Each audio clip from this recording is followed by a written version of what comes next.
So, I have a food for thought.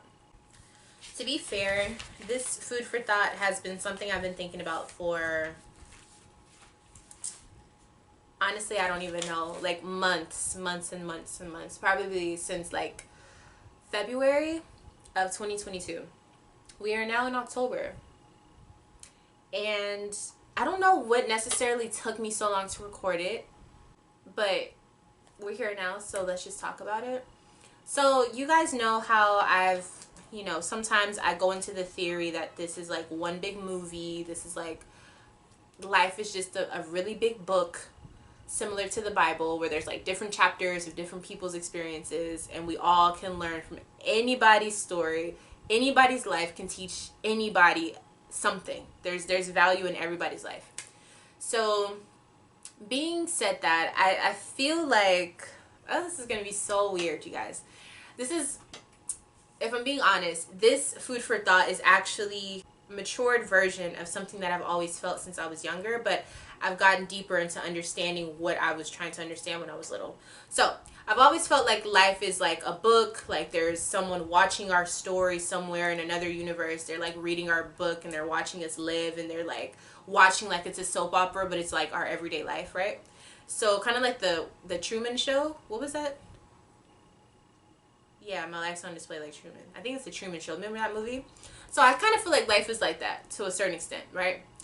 So being said that, you are the main character within your life.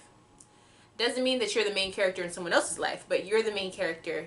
You're the viewpoint that the viewer gets to see as we walk through your life. So naturally, within any story, any movie, there has to be a good and a bad guy.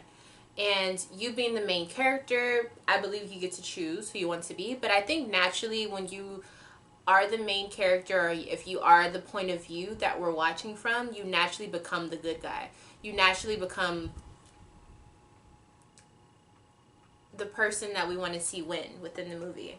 So even like the Joker, I'm not gonna lie, like I really like the Joker and his story, and I think movies like that kind of, it's trippy because it's like you don't want to root for the bad guy. You know that they do bad things, but you also know that anybody's story that you come across, it kind of forces you to like a person. It's really hard not to like someone once you know their story. Even like, it doesn't matter. I don't want to start spilling names and stuff, but the point is, there has to be good and bad. There has to be an opposing factor to cause friction in order for the climax to happen within the life, or the victory, and all of that stuff. So it made me think, if we are all our own main characters, and most of us, I could say majority, especially with me doing readings, I'm always seeing people have specific people that are like an opposing factor, and it's always like they struggle to get through that obstacle of a person.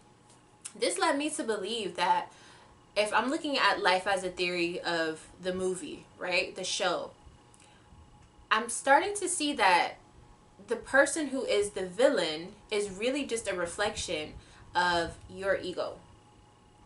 So stay with me. Your ego is the side of you that is kind of like the villain within yourself. Remember, within this life, there's so many synchronicities. The higher up you go, you'll see synchronicities going up, and the deeper and within that you go, you'll see synchronicities. So everything is as above, so below. That's just how it is. I don't care how you want to slice it or dice it. I don't care what you call it. That's what it is. Everything has something that reflects what we already see in another form of this life. Okay? Now, when we're talking about how people, and not everybody believes this, but how people are reflections of who you are, meaning your environment becomes who you are, or you become your environment, or the people that you hang around, you become. That whole thing, that whole theory, if you're following that, we have to look at the people that we don't like in our lives, and who are they in the big story that we have. Yes, they're the villain. Yes, they're the bad guy. Yes, they're the person that wants to see you fail. But what do they reflect within who you are as a being?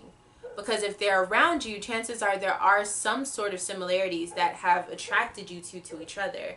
Whether, you guys are both misunderstood, whether you guys both have control issues, whether you guys both have anger issues.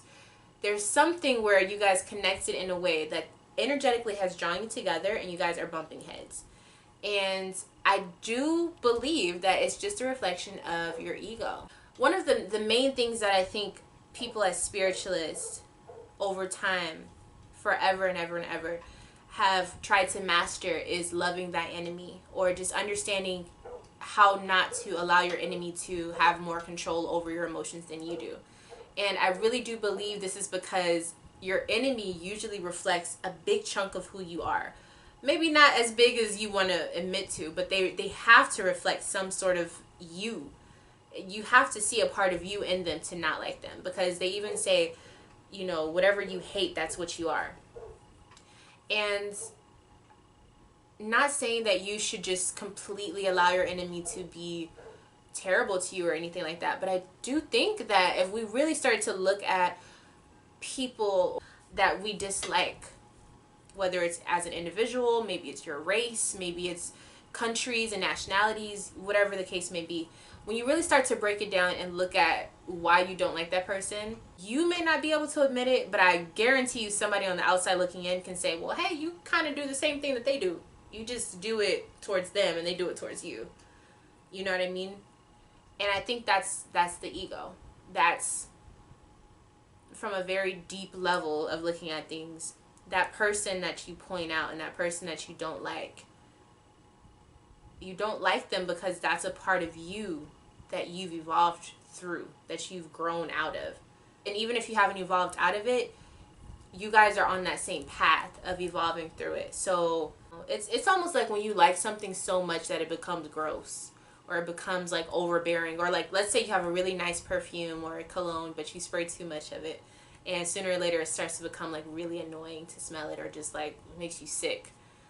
That's kind of what I feel like enemies are to us. Now, not all enemies, because granted, we have some really weird people in the world that are just terrible, sick people, but I'm talking about the people that are like kind of constantly in your life, or like constantly show up through other people. That same energy shows up in different forms of people, or that same person that you have a hard time separating from, but you hate them.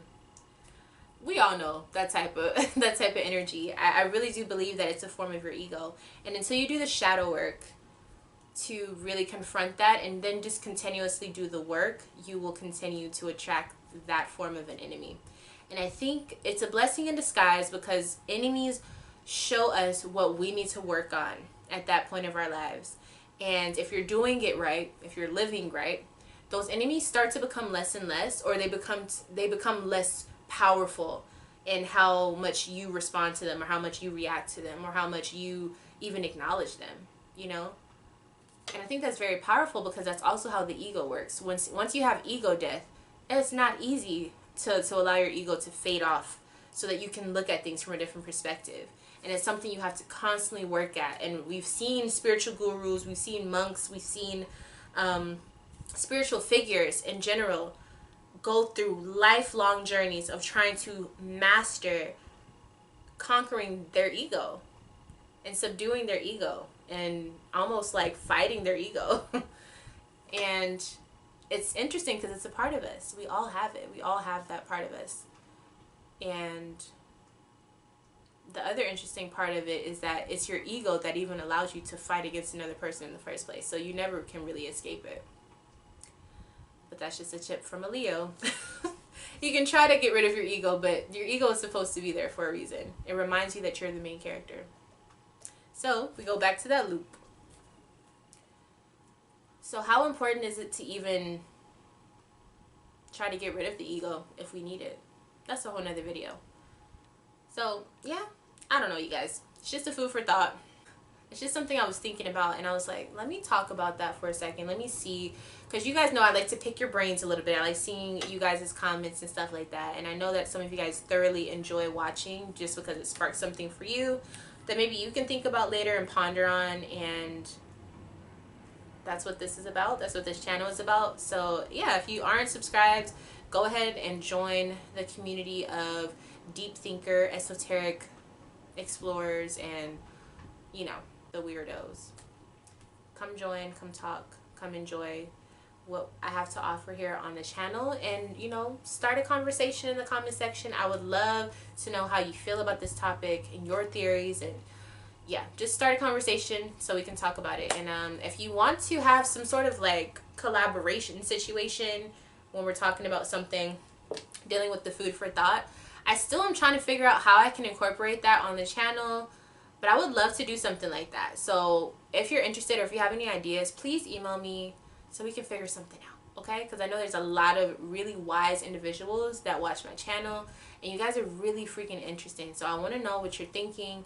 Let me know your ideas and how we can expand, and we can talk to like-minded individuals, or maybe not like-minded individuals, and let's just keep the conversation going, shall we? All right, I'll see you in the next video. Bye.